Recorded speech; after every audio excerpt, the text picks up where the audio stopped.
Mark, thank you very much, and that was far too long of an introduction, but I really appreciate it. In fact, I liked hearing it. It was nice. Thank you. But before I get started, I've got to thank my dear friend, Jerry Spire. Jerry has always been there for the school. He's always been there for me. He's been there for my wife, and it's interesting because Jerry and I co-chaired the New York City Investment Fund and then chaired the partnership together. And now that wasn't good enough. He couldn't get rid of us. He's been the chairman of MoMA while my wife has been the president of MoMA, so they've worked together for about 10 years or so. So Jerry, again, thank you very much for this. Wonderful. Great.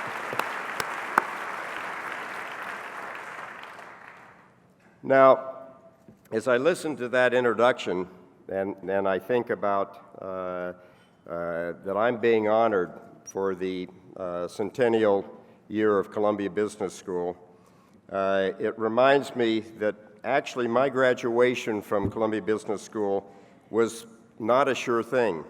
So shortly after I began my studies at the business school, I called my father and I said, "Dad, this isn't for me. I'm an entrepreneur, and I don't think I really want to stay here." And I pleaded my case vigorously, but my father prevailed and convinced me to stay at the school where groundbreaking research was being done by David Dodd and Ben Graham, and that it would teach me a great deal about value investing.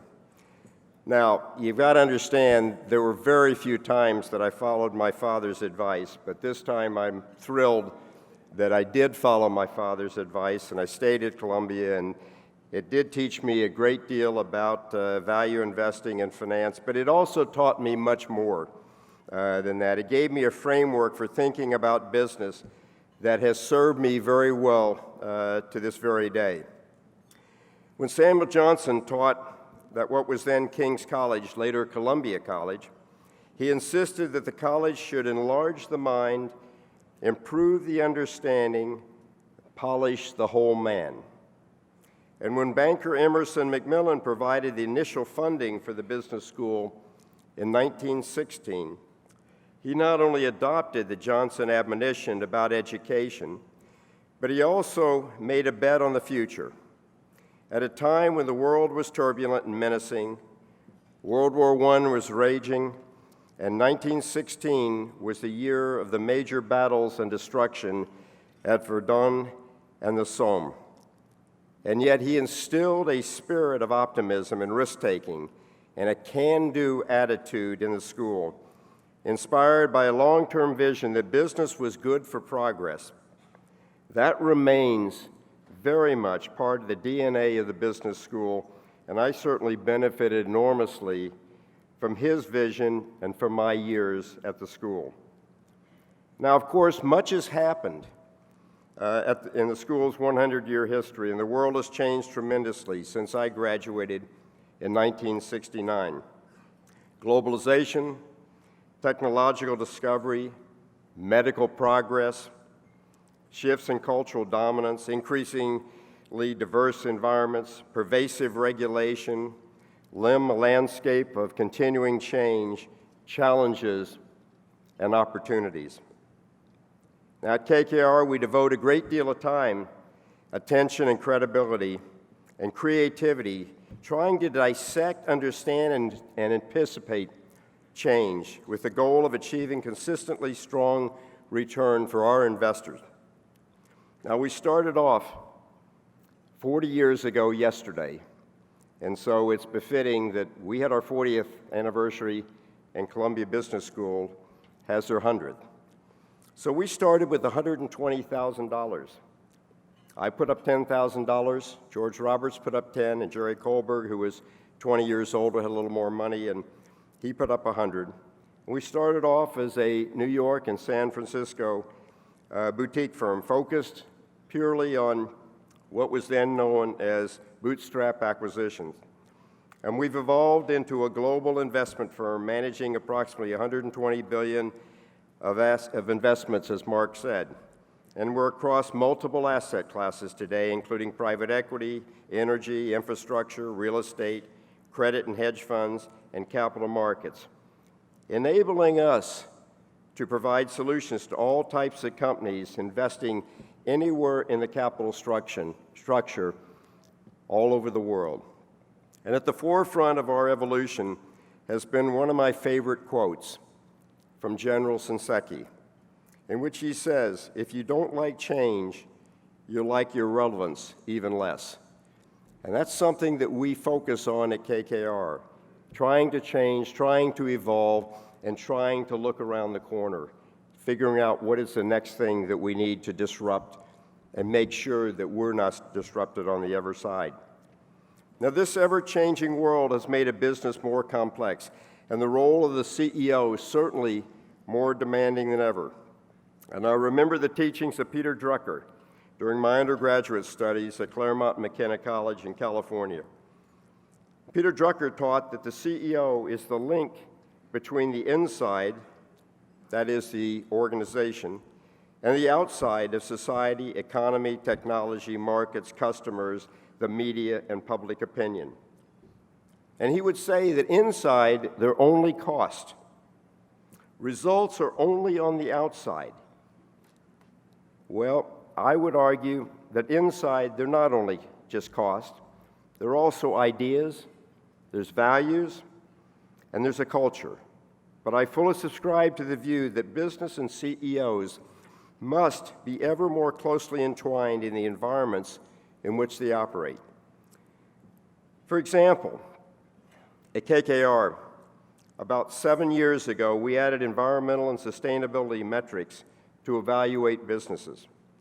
As rigorous as we are in our financial assessments, our work also requires understanding a company's strategic plans, commitment to research and development and innovation, regulatory risk, environmental footprint, sourcing practices, and relations with its employees and the community.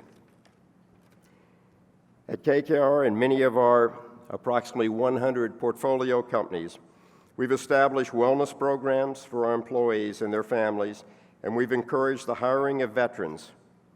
And I'm pretty proud of this fact. In fact, we've hired over 30,000 veterans in our companies over the last over the last few years.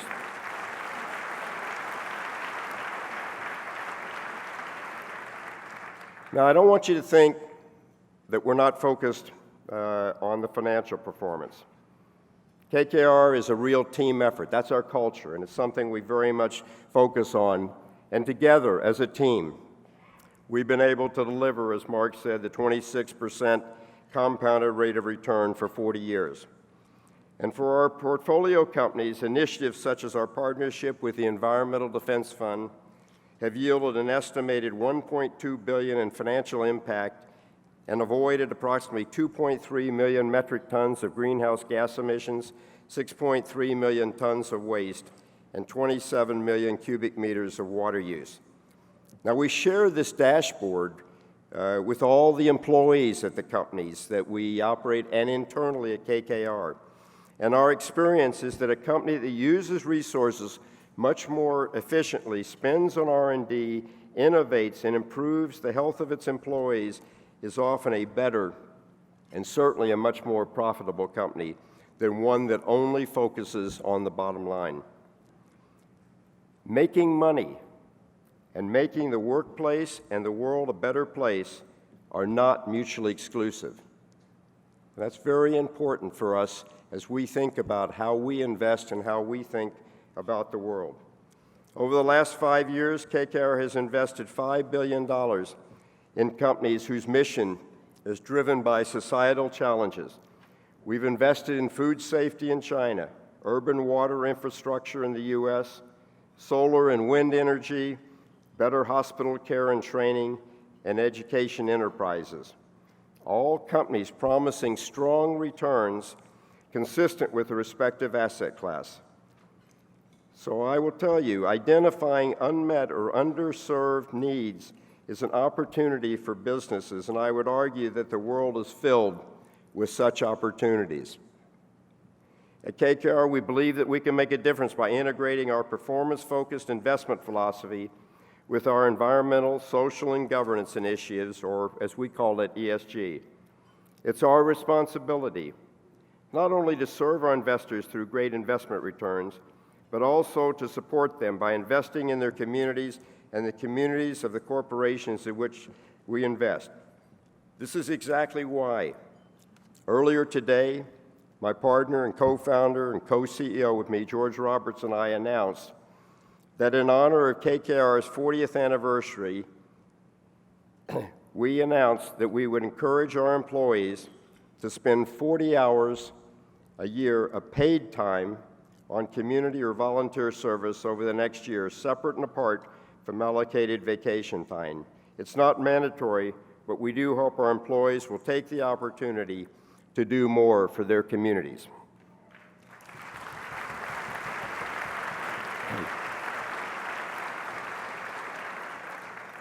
Now, Columbia Business School is keenly attuned to changing global circumstances. Its student body is much more diverse and international than when I attended. The curriculum has expanded to offer many more courses relating to high-tech, digital, entrepreneurial world, and there are more than 20 courses related to social enterprise. The school also offers a world-class executive MBA program which allows students to hold jobs while they're studying. The alumni at Columbia Business School are a testament to this evolving landscape, and a number of them have started for-profit companies and not-for-profit companies and social ventures upon graduation.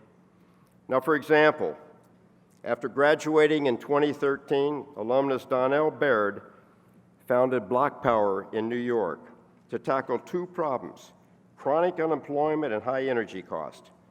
Block Power hires unemployed residents of financially underserved communities to install solar and energy efficient technology for small businesses, nonprofits, and residential housing. Energy costs have declined, as have the carbon dioxide emissions. So Donnell, I hope you're here tonight. Congratulations to what you've done for our community.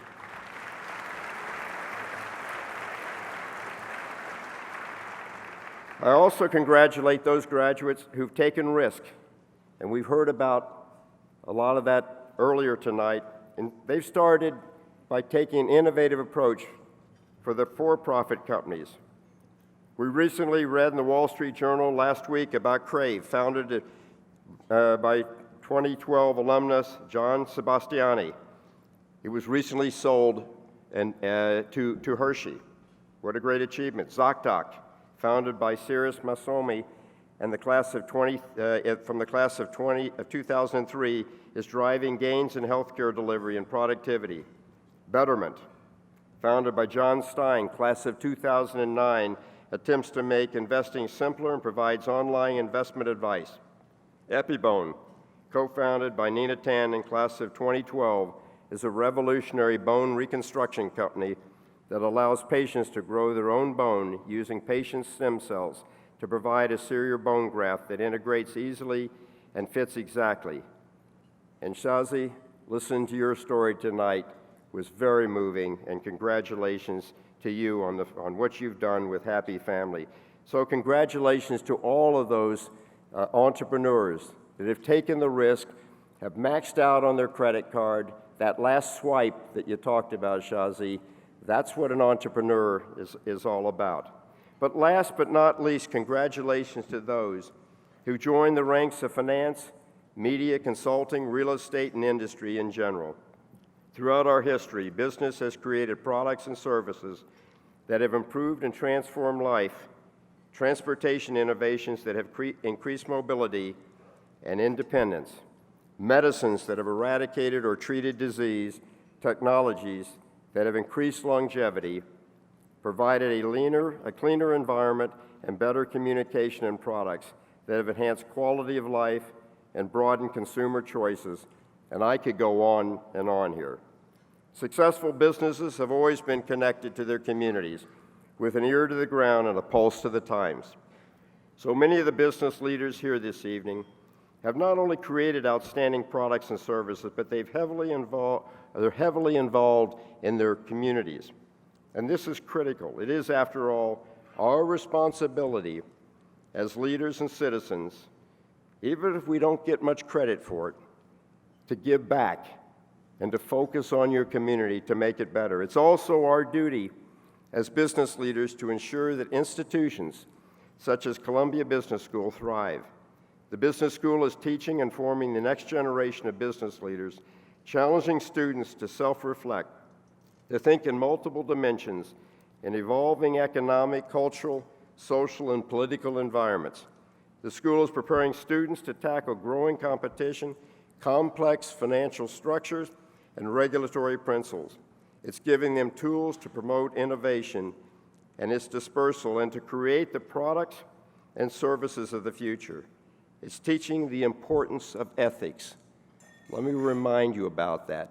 It is teaching the importance of ethics, public engagement, and public trust.